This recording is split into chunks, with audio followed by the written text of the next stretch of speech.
Fría, oscura, implacable e incómodamente plausible. Septiembre Zombie ofrece una nueva perspectiva sobre la historia de zombies tradicional y recupera el espíritu del clásico de Romero. Una noche de los muertos vivientes para el siglo XXI. En menos de 24 horas, una virulenta y agresiva enfermedad acaba con la práctica totalidad de la población humana. Miles de millones han muerto, cientos mueren cada segundo. No hay síntomas ni avisos. Las víctimas de la infección sufren una violenta y dolorosa agonía. Solo un puñado de personas sobreviven, pero al final del primer día, estos supervivientes también desearán estar muertos, porque entonces la enfermedad golpea de nuevo y comienza la verdadera pesadilla.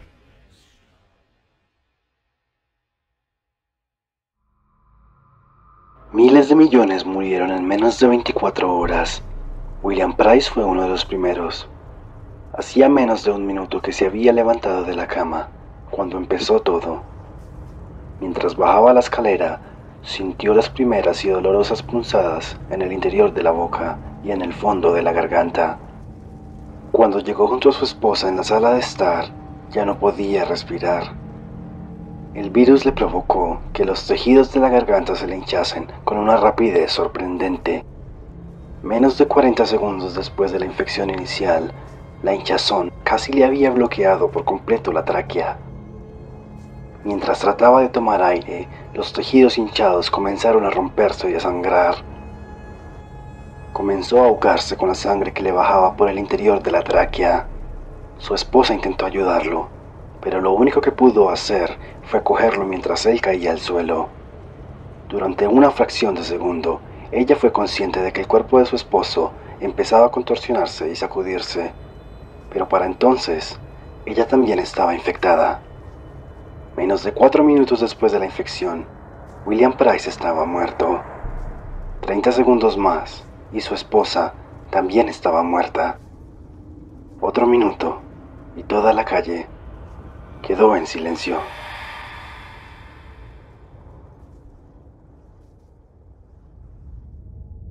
Carl Henshaw había recorrido 3/4 partes del camino a casa antes de darse cuenta de que ocurría algo. El sol de primera hora de la mañana aún estaba bajo en el horizonte mientras Carl conducía de regreso de la fábrica de Carter y Jameson al norte de Billhampton. Había llegado allí poco después de las 4 de la mañana para arreglar una avería insignificante que difícilmente justificaba que lo hubieran llamado en la mitad de la noche. Simpson, el astuto cabrón que mandaba en el turno de noche, era demasiado agarrado para comprar maquinaria nueva y demasiado listo para hacer que sus hombres arreglaran el problema cuando podía llamar a otro para que lo hiciera. Se conocía el contrato de mantenimiento del derecho y del revés, incluso mejor que los jefes de Carl.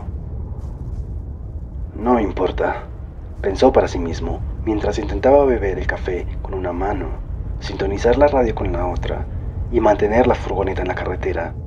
Estar de servicio las 24 horas se pagaba bien y, Dios santo, cómo necesitaban el dinero. Amaba a su familia más que a nada en el mundo, pero ni él ni Sara estaban preparados para los gastos adicionales que significaría tener una boca más que alimentar. Gemma, su niñita perfecta, les estaba costando una fortuna. Maldita radio, debe tener algún problema, decidió.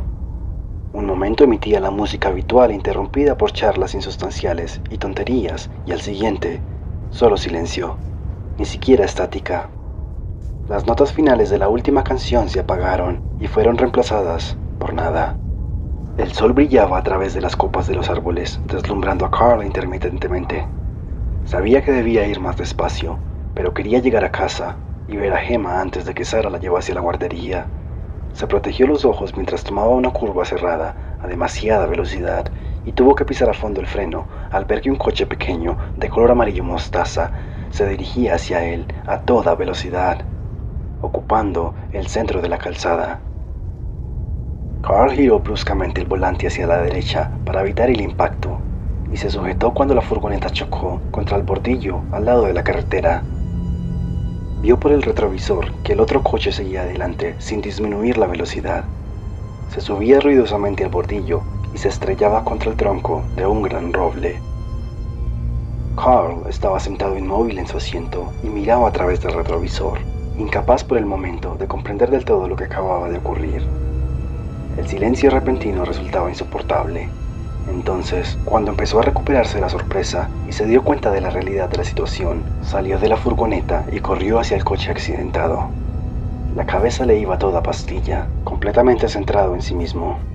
¿Será su palabra contra la mía?, pensó angustiado. No me estaba fijando.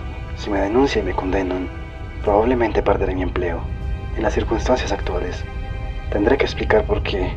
Carl estaba en medio de la carretera y miraba el cuerpo del conductor del coche, que estaba caído hacia adelante con la cara empotrada en el volante.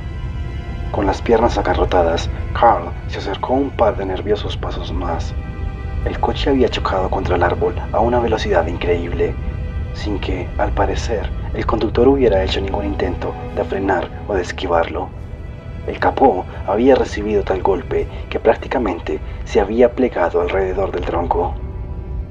Carl abrió la puerta y se agachó hasta situarse a la altura de la cara del conductor. Supo inmediatamente que el hombre estaba muerto. Sus ojos vacíos lo miraban, de alguna manera acusando a Carl de lo que había acabado de ocurrir. La sangre le emanaba de un profundo corte en el puente de la nariz y de la boca que tenía abierta. No goteaba. La sangre espesa y carmesí literalmente salía a borbotones y formaba un charco en la alfombrilla bajo los pedales. De repente, Carl sintió náuseas. Se inclinó por encima del capó destrozado del coche y vació el contenido del estómago sobre la hierba. «Haz algo. Llama para pedir ayuda». Corrió de vuelta a la furgoneta y cogió el móvil que se encontraba en el soporte del salpicadero. «Será más fácil sabiendo que está muerto». Intentaba convencerse a sí mismo, aunque se sentía culpable, incluso por atreverse a tener semejantes pensamientos. «Puedo decirle a la policía que pasaba por aquí y me he encontrado el coche empotrado contra el árbol. No hace falta que sepan que yo estaba aquí cuando ocurrió. No hace falta que sepan que probablemente lo provoqué yo». No contestaba nadie. Miró la pantalla del teléfono y marcó al 999. Extraño, tenía la batería casi a tope y la señal de cobertura era buena. Colgó y volvió a intentarlo. Después otra vez y otra. Después otro número. Después a la oficina. Después al número de la fábrica de la que acababa de salir. Después al número de su casa, el móvil de Sara, la casa de su padre, su mejor amigo. Nada. Nadie contestaba. «Contrólate», se dijo a sí mismo, intentando no caer en el pánico. No había habido más tráfico en la carretera desde el accidente. «Si nadie te ha visto aquí», le dictó su lógica asustada y errónea, «entonces, no hace falta que nadie sepa que has estado aquí en absoluto». Antes que pudiera convencerse de lo contrario, volvió a subir a la furgoneta y siguió su camino. Quizá podía llamar anónimamente a la policía más tarde, decidió, intentando sofocar su culpabilidad. Ni siquiera tengo que decirles nada del cuerpo. Solo tengo que decirles que he visto un accidente en la carretera. Un par de kilómetros más adelante, Carl vio otro coche. Su conciencia sacó lo mejor de él, y Carl decidió cambiar de planes. Pararía y le explicaría al conductor lo que había visto. La seguridad se encuentra en la cantidad, pensó. Podían volver a la escena del accidente y después informar juntos. Al acercarse al coche, vio que estaba parado en un ángulo extraño, sobre la línea blanca discontinua, ocupando los dos lados de la calzada. El asiento del conductor estaba vacío y la puerta completamente abierta. Se detuvo junto al coche y vio que había 3 personas dentro, una mujer adelante y 2 niños detrás.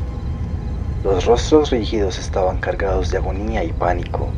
Tenían la piel gris y pudo ver hilos de sangre que le bajaban por la barbilla al chico más cercano a él. No necesitó acercarse más para saber que estaban muertos. Encontró el cuerpo sin vida del conductor, a unos pocos metros por delante en la carretera, tumbado sobre el asfalto. Carl pisó a fondo el acelerador y se alejó a toda velocidad. La cabeza le daba vueltas y al tomar cada curva esperaba encontrar a alguien vivo que le pudiera ayudar o que al menos le explicara qué había ocurrido. Sin embargo, mientras más avanzaba sin ver a nadie, le fue resultando cada vez más evidente que, En el espacio de unos pocos kilómetros, todo había cambiado para siempre. Carl estaba en tal estado de pánico y terror que ya había visto más de 50 cuerpos sin vida, cuerpos que parecían haberse desplomado y muertos sin más allí donde se encontraban. Antes de ocurrírsele que lo que hubiera pasado ahí probablemente también le habría pasado a su familia, condujo de regreso a casa a una velocidad suicida, mirando bruscamente para esquivar los cadáveres en las calles. Al llegar aparcó la furgoneta frente a su casa y corrió hacia la entrada. Con las manos temblorosas, metió como pudo la llave en la cerradura y abrió la puerta de par en par. Llamó a gritos a Sara, pero no hubo respuesta. La casa estaba fría y silenciosa. Subió lentamente la escalera, casi demasiado asustado para abrir la puerta del dormitorio, atormentándose con preguntas que no tenían respuesta. Si hubiera conducido más rápido, ¿habría estado en casa a tiempo para ayudarlas? Si hubiera perdido menos tiempo con los cadáveres de la carretera, ¿habría estado allí para ayudarlas cuando más me necesitaban? Con el corazón desbocado y las piernas temblándole, entró en el dormitorio.